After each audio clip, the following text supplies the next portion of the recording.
ओम नमो भगवते वासुदेवाय। ओम नमो भगवते वासुदेवाय। ओम नमो भगवते वासुदेवाय। ओम अज्ञानतिमिरान्धस्य ज्ञानाञ्जनशलाकया चक्षुरुन्मीलितं येन तस्मै श्रीगुरुवे नमः। नमः ॐ विष्णुपादाय कृष्णपृष्ठाय भूतले श्रीमते भक्तिवेदान्त स्वामिनिति नामिने। नमस्ते सारस्वते देवे गौरवाणी प्रचारिणे निर्विशेषा शून्यवादी पाश्चात्यदेशतारिणे। जय श्री कृष्णा चैतन्य प्रभु नित्यानंद श्री अद्वैत गदाधर श्रीवासादि गौर भक्तवृंद। हरे कृष्णा कृष्णा कृष्णा हरे हरे, हरे राम राम राम हरे हरे। जगत गुरु श्रील प्रभुपाद की जय। भगवत वाणी भगवत गीता जी की जय। गुरु महाराज की जय। मुकुंद पतित वाचालम संपूर्ण साहित्य वंदे श्री गुरुदेव परमात्मा श्री चैतन्येश्वर हरे कृष्ण। हरे कृष्णा। सभी लोगों को बहुत बहुत सादर प्रणाम, बहुत बहुत अभिनंदन, स्वागत आज के सत्र में। और आज हम जो है पढ़ने जा रहे हैं भगवत गीता जी के 13वें अध्याय के श्लोक संख्या 33-34। ठीक है, पर 33-34 है ना। पर कल क्या हुआ, कल जब हम लोग सत्र कर रहे थे बाय मिस्टेक रिकॉर्डिंग नहीं हुई। मुझे लगा कि वो रिकॉर्डिंग आवाज मुझे आई, रिकॉर्डिंग स्टार्टेड, बट वो स्टार्ट नहीं था। जब एंड में जब मैंने उसको बंद किया तब उसमें वो रिकॉर्डिंग था। तो जरा सा शुरू का हरे कृष्णा था और लास्ट का हरे कृष्णा था और कुछ नहीं था उसमें। तो आज हम फिर से पुनरावृत्ति करेंगे, क्योंकि जो आप लोग को तो अच्छे से कल के श्लोक पता चल गए थे, पर जो लोग यूट्यूब के माध्यम से देखते हैं उनके लिए फिर ये गैप हो जाएगा। तो हम थोड़ी सी पुनरावृत्ति करेंगे कल के श्लोकों की। और भगवान कह रहे थे लिस्ट है ना, एक बार फिर से रिवीजन कर लो। तो भगवान जो करते हैं वो अच्छा ही करते हैं ना। तो हम एक बार फिर से श्लोक संख्या 30 है ना, 30 किया था ना कल, 30। यस माता जी, 30 और 31 किया था। तो हम लोग 30, 31, 32, 33, 34 प्रयास करेंगे इन सबका जो है वो करने की। तो फटाफट से मैं सिर्फ श्लोका और ट्रांसलेशन पढ़ूंगी। और जो आज का हमारा श्लोका है, तो कल 30 और 31 ही हुआ था है ना, 32 नहीं हुआ था क्या माता जी? यस माता जी, 30 और 31 हुआ था। ठीक है, तो आज हम 32 से शुरू करेंगे। तो पहले मैं पुनरावृत्ति से यानी कि 30 और 31 के श्लोका पढ़ के और उसको जो है अ, आप लोग एक बार ऐसा करते हैं, आप लोग वॉलंटियर करिए, एक श्लोका और ट्रांसलेशन एक एक माता जी पढ़ लीजिए। अर्चना माता जी 30 वाला श्लोका और ट्रांसलेशन आप पढ़ लीजिए, और फिर 30 वाला 31 वाला कोई और, फिर हम 32 से स्टार्ट करेंगे। यस, माइक खोल लीजिए। हरे कृष्णा। सादर प्रणाम सभी को, दंडवत प्रणाम माता जी। श्लोक संख्या 30। प्रकृत्यैव च कर्माणि क्रियमाणानि सर्वशः यः पश्यति तथात्मानं कर्तारं स पश्यति। जो यह देखता है कि सारे कार्य शरीर द्वारा संपन्न किए जाते हैं, जिसकी उत्पत्ति प्रकृति से हुई है, और जो देखता है कि आत्मा कुछ भी नहीं करता, वही यथार्थ में देखता है। थैंक यू माता जी। हरे तो हमारा ये जो खंड है ये ट्रांसेंडेंटल है ना, टी लास्ट सेक्शन चल रहा है इसमें। तो हमने दिव्यता मतलब दिव्य चक्षु जो है यहाँ पे बताए जा रहे हैं कि उस दिव्यता से वो जो है इन सब चीजों को देखता है। तो कल हम लोगों ने इसमें क्या समझा था कि जो है आत्मा कुछ कार्य नहीं करती है, जो भी कार्य होते हैं वो शरीर के द्वारा किए जाते हैं। शरीर के साथ जो प्रकृति होती है उसके साथ ये सारी चीजें किए जाते हैं। तो ऐसा जो है पहले वाले श्लोक में हमने इसको समझा था है ना। तो जैसे हमने एक उदाहरण भी दिया था बिजली का, पंखे का, है ना। तो बिजली को हम नहीं देख पाते हैं है ना, सिर्फ पंखे को देखते हैं। तो हमें लगता है कि पंखा चल रहा है, नहीं, वो बिजली के कारण चलता है। तो वो जो दिव्य चक्षु से वो व्यक्ति देख पाता है कि ये आत्मा के प्रभाव से यह सारी चीजें चलती हैं। और जो है शरीर जो है, पर आत्मा कोई कार्य नहीं करती। पर क्यों आत्मा कोई कार्य नहीं करती है? वो आत्मा कार्य करती है, उसका हमने अगले श्लोक में वर्णन सुना था। ठीक है, और इस चीज को जो देखता है, इस तरीके से जो देखता है, पृथक पृथक दोनों को पृथक देखना है ना, दिव्यता की दृष्टि से, उसको बोलते हैं ब्रह्म का वो दर्शन करता है ना।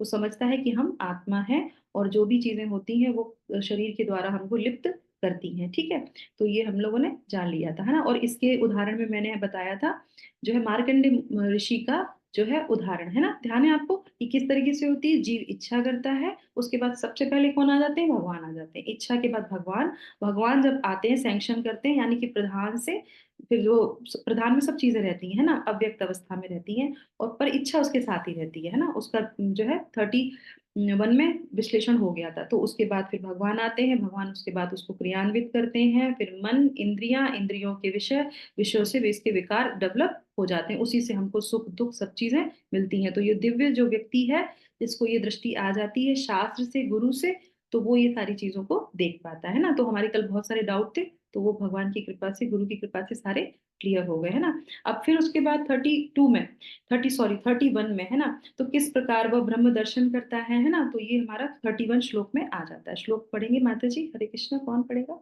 31 श्लोक? हरे कृष्ण माता जी, मैं पढ़ती हूँ। यदा भूते पृथक भावम एकम स्तम अनुपश्यति तत एव जय विस्तारम ब्रह्म संपद्यते तदा। जब विवेकवान व्यक्ति विभिन्न भौतिक शरीरों के कारण विभिन्न स्वरूपों को देखना बंद कर देता है और यह देखता है कि किस प्रकार से जीव सर्वत्र फैले हुए हैं, तो वह ब्रह्म बोध को प्राप्त होता है। हरे कृष्ण, हरि बोल। थैंक यू माता जी। तो यहाँ पे जो है एक आप आशीर्वाद भी देते हैं इस श्लोक में भगवान, और क्या कहते हैं, वो विवेकवान व्यक्ति। क्यों? क्योंकि अब वो क्या कर रहा है, वो शरीर को देखना बंद कर रहा है, और किसको देखना प्रारंभ कर रहा है, आत्मा को देख रहा है। और उसका उदाहरण कैसे दिया था कि ये सारे जीव कहाँ रहते हैं, ये सारे जीव जो है भगवान के अंदर ही समाये रहते हैं, और ये क्या कर रहे हैं, ये अपनी इच्छा के कारण क्या हो रहा है, इस पूरे जगत में फैले हुए हैं। तो वो देख पा रहा है, सारे जितने भी जीवों को वो देखता है, वो देख पा रहा है कि सारी आत्माएं हैं। आत्मा मतलब परमात्मा का पार्ट एंड पार्सल, और वो सब अपनी इच्छाओं के कारण यहाँ है, और उसी की वजह से वो दुख सुख भोग रहे हैं, कष्ट भोग रहे हैं। तो वो ये सारी चीजें देखता है, जिसमें लिखा है ना, शरीरों के कारण विभिन्न स्वरूपों को देखना बंद कर देता है, और किस तरीके से वो, किस प्रकार से जीव सर्वत्र फैले हुए हैं, और वो इस चीज को देख पाता है ना। और लास्ट में तो हमने देखा था कि उसको शिला प्रभुपाद यहाँ पे बताते हैं, आध्यात्मिक जो है दृष्टि प्राप्त होती है, जिस प्रकार जो मनुष्य, पशु, ऊंच नीच आदि भेदभाव से मुक्त हो जाता है। सबको वो समझता है ये सब आत्माएं हैं। और उसकी चेतना शुद्ध हो जाती है, वो अपने आध्यात्मिक स्वरूप में कृष्ण भावनामृत विकसित करने में समर्थ होता है। तो ये हमारे लिए एक हायरार्की भी भगवान कहीं ना कहीं दे रहे हैं इसमें, कि किस तरीके से हमें अपनी जो है बुद्धि को, मन को, इंद्रियों को जो है भगवान में लगाना है, भगवान की जो है साधना करनी, तब जाके कहीं जाके हमको जो है गुरु की शरण से जाके हमको ये सारी चीजें प्राप्त होंगी। तब हम अपनी चेतना से थोड़ा जो है ऊपर आएंगे, पशु चेतना या कह लीजिए निम्न चेतना से ऊपर की उसमें आ पाएंगे। ठीक है, तो ये था इससे संबंधित। और मैंने क्या बताया था कल? हाँ, तो हमने बताया था कि किस तरीके से हम शारीरिक चीजों में लिप्त रहते हैं। हम सोचते हैं कि हम ऐसा सोच रहे हैं, पर यहाँ पे हम लोगों ने मंगला आरती का उसका बताया था, है ना, कि किस तरीके से हम जब सुबह उठने का प्रयास करते हैं तो हमको शरीर में कष्ट होता है, उठने का मन नहीं करता है। मन बुद्धि किसका अंग है? वो सब भौतिकी है, वो भौतिक प्रकृति से ही मिला है, करेक्ट। इच्छा आध्यात्मिक रहती है, इच्छा क्योंकि जीव के साथ रहती है, वो आध्यात्मिक है। पर ये भौतिक से मन बुद्धि, तो मन बुद्धि कहती है अरे नहीं उठो, थोड़ी देर सो लेते हैं, शरीर को कष्ट हो रहा है, ठंड लगेगी सुबह, कितनी बार सुबह कौन नहाएगा 3:30 बजे 4 बजे, है ना। तो सब चीजें जो है भौतिक होती है, मतलब शरीर जिसको बोलता है। पर आत्मा प्रसन्न होती है जब हम भगवान के संपर्क में आते हैं, तो वो उस चीज को डिफरेंशिएट करने लगता है। ठीक है, और उसके बाद फिर जो है ये हो गया, और उसके बाद फिर हाँ, और दिव्य गुण, और उसी से संबंधित मैंने आपको जो है कल हम लोगों ने चांदोय उपनिषद के बारे में बताया था, है ना, कि अगर किसी के मन में ये डाउट था कि इच्छा कौन करता है, कब होती है इच्छा, है ना, तो वो शुरू से रहती है, अनादिकाल से उसके साथ रहती है, क्योंकि जीव जो है आत्मा कभी मरती नहीं है। और उसी से संबंधित एग्जाम्पल में हमने चांदोग्य उपनिषद से लिखा था 8.7.1 में, जिसमें हमने बताया था कि आत्मा के भी अपने गुण होते हैं, दिव्य जो है गुण होते हैं, है ना। कौन कौन से गुण के बारे में जाना था कल हम लोगों ने? वो विजर होती है, वो विमृत्यु होती है, विशोक होती है, विजिघत्स होती है ना। और उसके बाद पे अपिपास होती है, सत्य काम होती है, सत्य संकल्प होती है। तो सबको याद हो गया था ना, ये लिख लिया था सब लोगों ने, कि वो बूढ़ी नहीं होती है, वो मरती नहीं है, वो पाप नहीं करती, सबसे पहले जो है ना, वो पाप नहीं करती है ना, वो शोक नहीं करती है, उसे भूख नहीं लगती है, उसको प्यास नहीं लगती है, और उसके बाद फिर वो जो है वो जो भी इच्छाएं करती है वो सत्य हो जाता है। तभी तो यहाँ भौतिक जगत में पटक जाते हैं, क्योंकि इच्छा उसके साथ रहती है। और उसके बाद क्या है, संकल्प करने की शक्ति, और ये हम लोगों ने पहले भी डिस्कस किया है, मुझे अच्छी तरह याद है, शायद द्वितीय अध्याय में हमने इसके बारे में डिटेल में जाना था कि किस तरीके से जब हम एक संकल्प लेते हैं तो वो शक्ति कौन प्रदान करता है। वो हमारे अंदर आत्मा की जो शक्ति होती, संकल्प पूरा करने की शक्ति, वो हो जाती है। भगवान उसको सैंक्शन करते हैं, प्रकृति उसके साथ जो है वो करती है, तो वो हमारे पास होती है, हम उसको कर सकते हैं। पर आवरण इतने जन्मों से है कि हम उस पर सोच ही नहीं पाते, विचार ही नहीं कर पाते कि हमारे अंदर इतने दिव्य गुण, मतलब हम इन दिव्य गुणों से ही बने हैं, पर हम भौतिक चीजों के आवरण में उसको भूल जाते हैं। ठीक है, और इस तरीके से अब हम आ जाते हैं आज के अपने श्लोक पे, श्लोक संख्या 32। तो किसी को कोई डाउट हो जो कल के सत्र में नहीं आए थे तो वो पूछ सकते हैं लास्ट में, ठीक है, क्योंकि क्लियर करने के बाद ही हम आगे बढ़ेंगे, है ना, नहीं तो कल के सत्र में भी डाउट क्लियर कर सकते हैं। श्लोक संख्या 32 आज का श्लोक है ना। अनादित्वात् निर्गुणत्वात्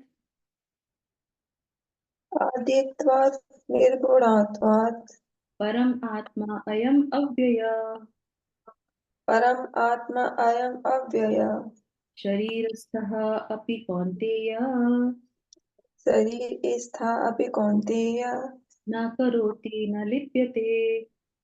न करोति न लिप्यते।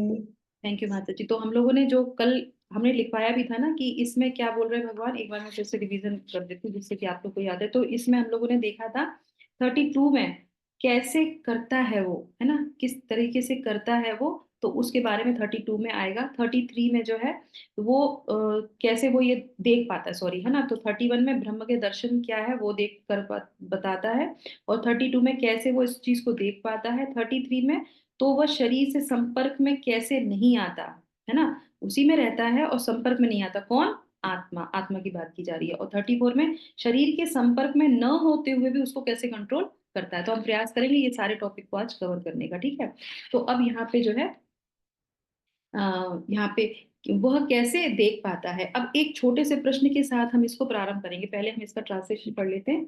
शाश्वत दृष्टि संपन्न लोग यह देख सकते हैं कि अविनाशी आत्मा दिव्य, शाश्वत तथा गुणों से अतीत है। हे अर्जुन, भौतिक शरीर के साथ संपर्क होते हुए भी आत्मा न तो कुछ करता है और न लिप्त होता है। ठीक है, अब आप एक क्वेश्चन है यहाँ पे, एक सामान्य व्यक्ति में और एक डॉक्टर में क्या अंतर है?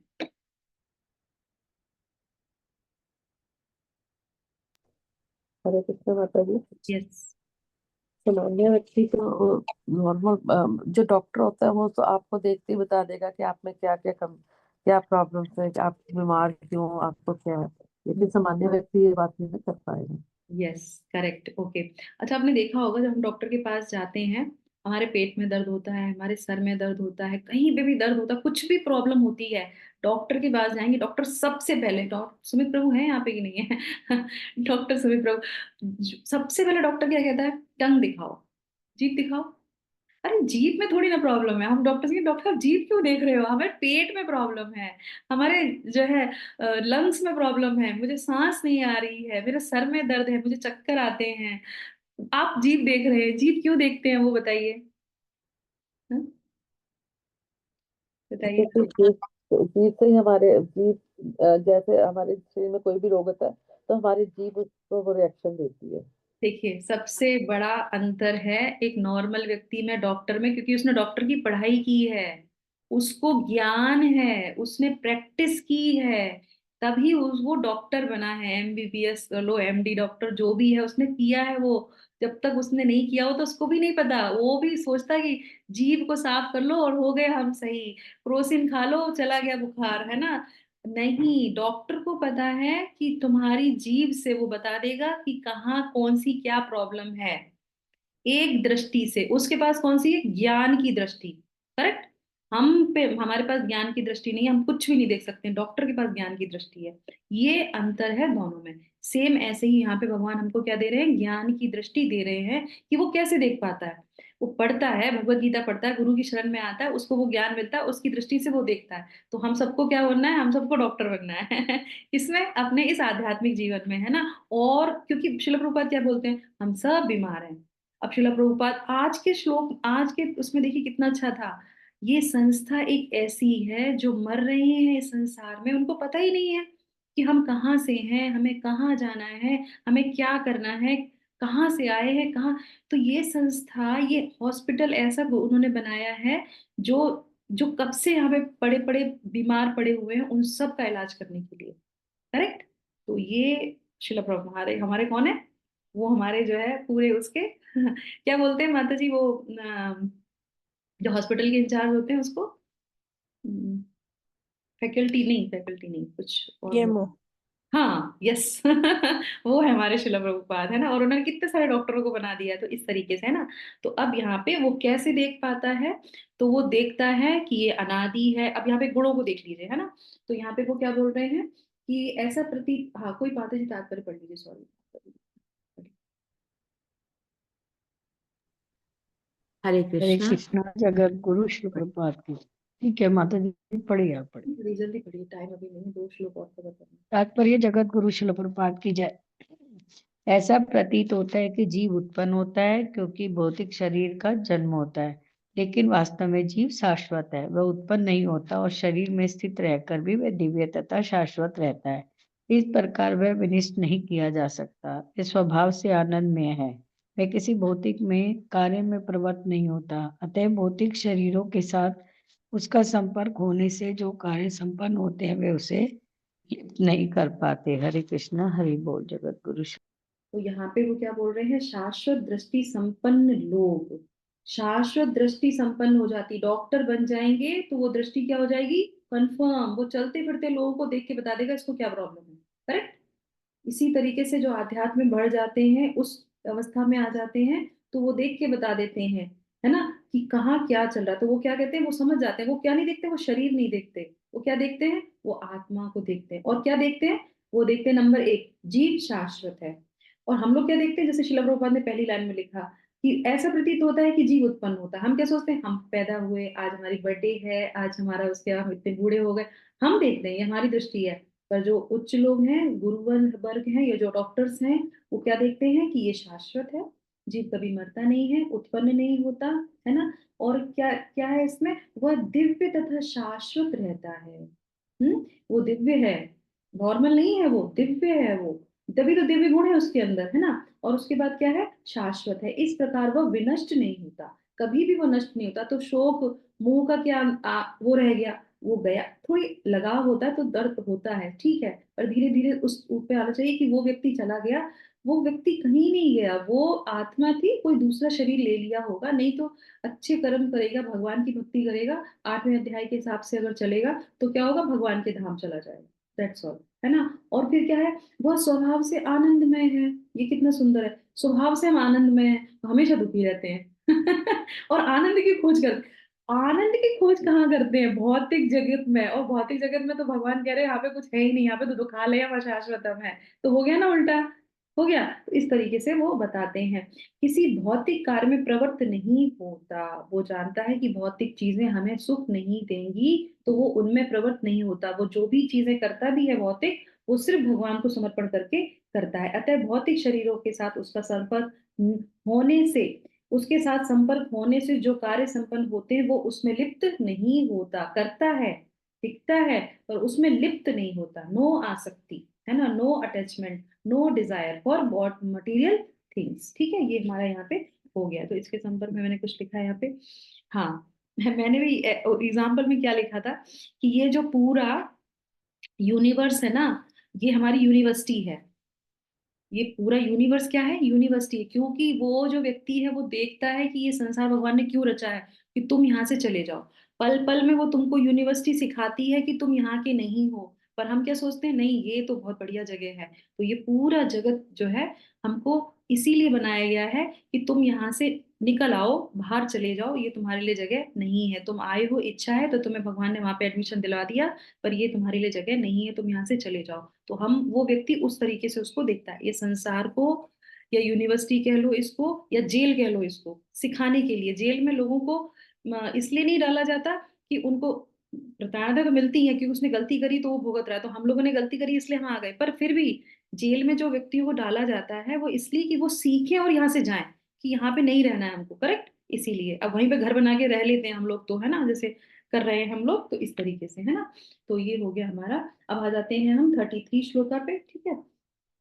यस, इस, हाँ ठीक है, तो एक और उसमें पॉइंट था, अनादिकाल से ये देख लेता है, और जो है निर्गुण देखता है, कोई उसमें जो है गुण नहीं है, गुण से वो प्रभावित नहीं रहता, three mood off material nature से आत्मा प्रभावित नहीं थी, परम है, भौतिक चीजों से वो परे रहता है, प्रकृति से परे रहता है, अव्यय है, जो कभी भी नष्ट नहीं होता। ये सारी चीजें यहाँ पे डिस्कस की। 33 श्लोका लेते हैं। यथा सर्वगतम सौक्ष्यम सौक्ष्म्यात्, सॉरी, यथा यथा सर्वगतं सौक्ष्म्यात्। बढ़िया बताइए। आकाशम नोपलिप्यते आकाशं न उपलिप्यते। सर्व सर्वत्रावस्थितो देहे सर्वत्र अवस्थितो देहे तथात्मानोपलिप्यते। तथात्मा नो उपलिप्यते। माता जी, तो यहाँ पे क्या बता रहे हैं? 33 में क्या बताया था मैंने, क्या देखता है वो 33 में? कौन बताएगा? वो शरीर के संपर्क में कैसे नहीं आता, ठीक है। वो शरीर के संपर्क में कैसे नहीं आता, उसी में रहता है पर उसके संपर्क में कैसे नहीं आता, तो उसके बारे में यहाँ पे आते हैं। यद्यपि आकाश, यहाँ पे उदाहरण दे रहे हैं भगवान, यद्यपि आकाश सर्वव्यापी है किंतु अपनी सूक्ष्म प्रकृति के कारण किसी वस्तु से लिप्त नहीं होता। हरे कृष्णा। इसी तरह ब्रह्म दृष्टि में स्थित आत्मा शरीर में स्थित रहते हुए भी शरीर से लिप्त नहीं होता, ठीक है। तो यहाँ पे एनोलॉजी किसकी दी है? यहाँ पे उन्होंने आकाश की दी है। श्रील प्रभुपाद यहाँ पे बता रहे हैं, उन्होंने हवा का भी जो है उदाहरण दिया है। तो आकाश जो है बहुत सूक्ष्म होता है, हम आकाश को देख नहीं सकते, उपस्थित हर जगह रहता है, ठीक है। तो पढ़ लेते हैं तात्पर्य श्रील प्रभुपाद के द्वारा। पढ़िए पढ़िए, हरे कृष्णा, सब लोग पढ़िए फटाफट से। हरे कृष्णा। सभी को जब सादर प्रणाम। वायु, जल, कीचड़, मल तथा अन्य वस्तुओं में प्रवेश करती है, फिर भी वे किसी वस्तु से लिप्त नहीं होती। इसी कारण से जीव विभिन्न प्रकार के शरीरों में स्थित होकर भी अपनी सूक्ष्म प्रकृति के कारण उनसे पृथक बना रहता है। अतः इन भौतिक आंखों से यह देख पाना असंभव है कि जीव किस प्रकार इस शरीर के संपर्क में है, और शरीर के विनिष्ट हो जाने पर वह उससे कैसे विलग हो जाता है, कोई भी विज्ञानी इसे निश्चित नहीं कर सकता। हरे कृष्ण, हरि बोल। जगत कृष्ण। तो यहाँ पे श्रील प्रभुपाद क्या कह रहे हैं? यद्यपि आकाश सर्वव्यापी है, सब जगह व्याप्त रहता है, कोई भी जगह आप देखेंगे सब जगह आकाश होगा, है ना, खम, है ना, खाली जगह ऐसे होता है ना, सब जगह होती है वो, है ना, आकाश। किंतु अपनी सूक्ष्म प्रकृति के कारण सूक्ष्म होता है, वायु से भी सूक्ष्म होता है, किंतु किसी वस्तु से लिप्त नहीं रहता है ना। तो आप देखेंगे श्रीमद् भागवतम में इसका बहुत अच्छा एक उदाहरण आता है, इसका डिटेल वर्णन श्रीमद् भागवतम में। श्रीमद् भागवतम में क्या आता है कि आकाश में वायु आती है, बादल आते हैं, उनका संपर्क होता है, बिजली चमकती है, और जल आता है, सब कुछ आता है आकाश में, सब कुछ होता है। एरोप्लेन भी आकाश में जाता है, तो हम बादल को भी देख सकते हैं ना, पृथक देख लेते हैं ना। छोटे छोटे बच्चे कहते हैं अरे हम बादल से भी ऊपर चले गए तो वो छोटे थे तो हम भी ऐसे ही सोचते थे। तो देखिए आप, वो उससे जो है सब कुछ पृथक है, पर आकाश उसमें लिप्त नहीं रहता। आकाश में सब कुछ चीजें होती हैं पर आकाश उसमें लिप्त नहीं रहता। तो वो एनालॉजी यहाँ पे शिला प्रभुपाद ने दी है, यहाँ पे कि वायु, जल, कीचड़, मल सब सब जगह जो है प्रवेश करती है, और उसके बाद फिर भी जो है वो उसी किसी चीज से वो लिप्त नहीं रहता है। इसी तरीके से शरीर कितने सारे जन्म सब कुछ लेते ही है कौन? आत्मा, आवरण, और उससे वो लिप्त नहीं होती है। लिप्त कौन हो जाता है? अब यहाँ पे प्रश्न है आपके लिए, अगर समझ में आ गया श्लोका तो, लिप्त कौन होता है? आत्मा लिप्त नहीं होती, कंफर्म भगवत गीता में। लिप्त कौन होता है फिर? मतलब ये शरीर। शरीर लिप्त होता है, फिर शरीर कैसे कार्य करता है? हम्म शरीर किसके कहने पे कार्य करता है? इच्छाओं के कहने पर मन से मन से, मन से। माया के प्रभाव से। Very nice. माया पकड़ लेती है किसको? माया आत्मा पे प्रभाव नहीं डाल सकती क्योंकि वो भौतिक है और हम आध्यात्मिक है। वो किस पे प्रभाव डालती है? वो हमारे शरीर पे। शरीर किसके द्वारा कार्य करता है? बुद्धि के द्वारा, इंटेलिजेंस के द्वारा, मन के द्वारा। वो ध्यान है शुरू में हम लोगों ने पढ़ा था, घोड़े, उस पे एक आत्मा बैठी है, इंद्रियां घोड़े हैं, रस्सी मन है ना, और वो कितना डर रहा है, वो इधर उधर भाग रही है, ध्यान है? वो तो वो कौन कंट्रोल करता है? वो सारी चीजें वो घोड़े कंट्रोल करते हैं, वो मन कंट्रोल करता है, वो बुद्धि कंट्रोल करती है ना। और आत्मा उसमें भयभीत हो जाती है, तो उसको ऐसे लगता है कि ये, पर नहीं, वो उससे लिप्त नहीं होता। तो ये चीज जब कंफर्म हो जाएगी, नहीं, मैं मालिक हूँ, ये सब मेरे साथ चलेंगे, मैं इनके कंट्रोल में नहीं हूं, अभी इसीलिए यही समझा रहे हैं। मैं, अब ये आगे और आएगा इसके बाद, जो दूसरा श्लोक है उसमें कंट्रोल के बारे में बताएंगे। तो हमारे यहाँ पे क्या है? बुद्धि, मन, जो हम विचार करते हैं, जो हम जब भी क्लास कौन दे रहा है? शरीर से हम एक्टिव कर रहे हैं, मुंह से बोल रहे हैं, इंटेलिजेंस से सारी चीजें कर रही है, भगवान तो सैंक्शन कर ही रहे हैं उसको, है ना। और ये सारी चीजें क्या कैसे हो रही है? क्योंकि जो हम सोचते हैं, जो हम पढ़ते हैं, जो हम बोलते हैं, उसी से लिप्त हो के हम वैसे ही कार्य करने लगते हैं। सही है ना?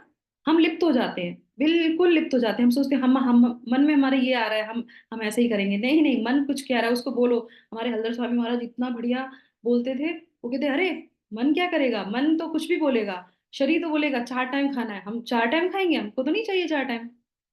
शरीर कहता है 4 टाइम खाना है, वो कहता है मुझे नहीं खाना 4 टाइम, मैं 1 टाइम खाना खाऊंगा। तुमको भूख लग रही है? ऐसे बोलते हैं, तुमको भूख लग रही है, ठीक है, तुमको 1 टाइम खाना दे दिया, बाकी तुमको पानी पे रखूंगा मैं।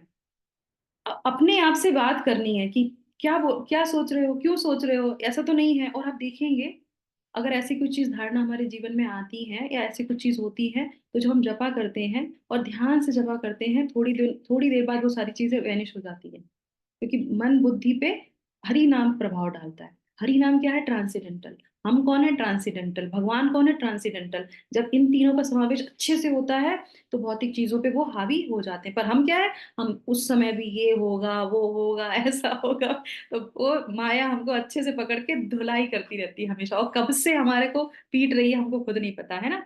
तो ये हो गया यहाँ पे, ठीक है, अभी क्लियर हो गया यहाँ पे। हाँ, ठीक है, तो अभी हमारे लिए ये हो गया। ठीक है, और ये साइंस है ना, सूक्ष्म सी साइंस है, और शिला प्रभुपाद कहते हैं ये जो है नहीं समझ सकते हैं। कौन? जो आज के लोग हैं वो नहीं समझ सकते हैं। अब फटाफट से ले लेते हैं एक श्लोका और। 48 ले लें या कल ले लें? 34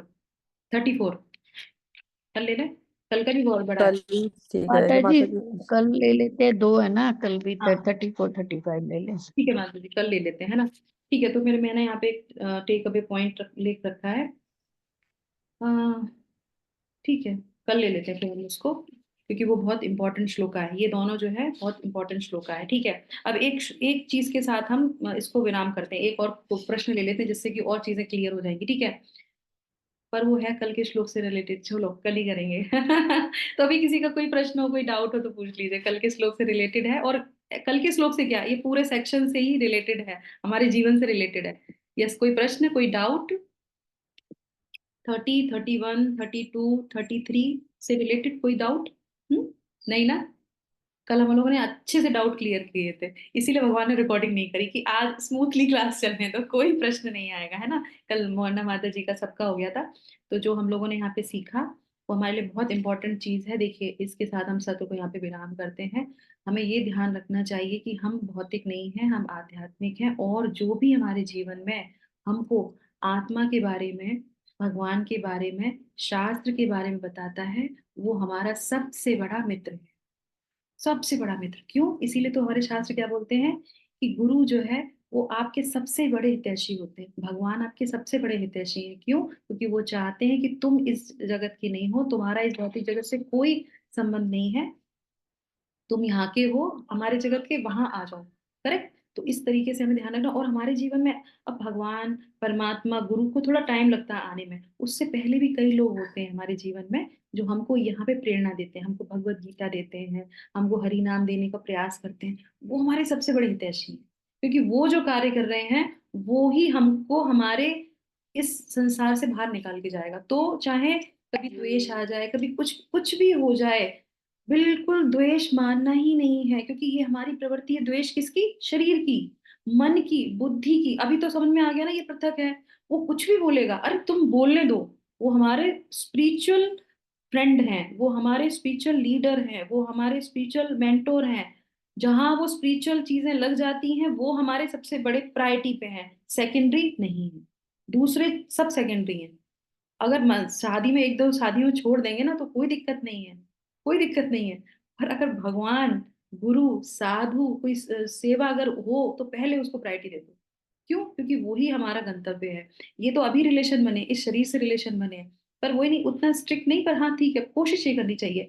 और रात को सोने से पहले पूरे दिन में एनालॉजी करनी चाहिए कि आज पूरे दिन में मैंने कौन सा आध्यात्मिक कार्य किया, मतलब अपनी आत्मा का लिए कौन सा कार्य किया, या पूरे दिन में शरीर के लिए कार्य करती रही।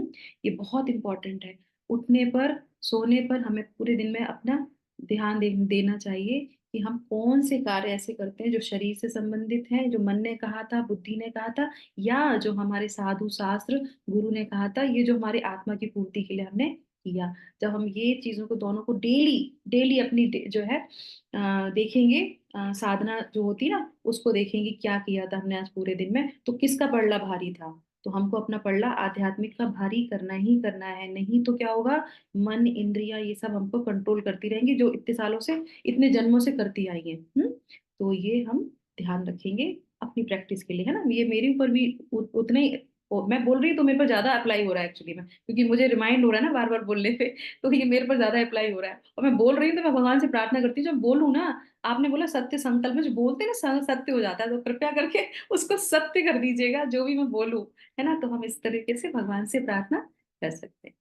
हरे कृष्णा कृष्णा कृष्णा हरे हरे, हरे रामा राम राम हरे हरे। जगत गुरु श्रील प्रभुपाद की जय।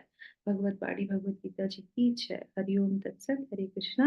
आप सब लोग का दिन शुभ हो, मंगल में हो, आध्यात्मिक चीजें खूब करें, भगवान को, गुरु को, शास्त्र को खूब प्रसन्न करें, यही हमारे जीवन का उद्देश्य है। इसी के साथ सबको विराम करते हैं। Thank you so much. Hare Krishna. कल 2 श्लोक लेंगे जो इस पूरे हमारे अध्याय को पूर्ण करेगा और बहुत इंपॉर्टेंट शिक्षाएं हमको देगा। ठीक है। Thank you so much. Hare Krishna. Hare Hare Krishna माता जी, सभी हरे को हरे धन्यवाद। माता जी कृष्णा, धन्यवाद, हरे प्रणाम माता सभी जी।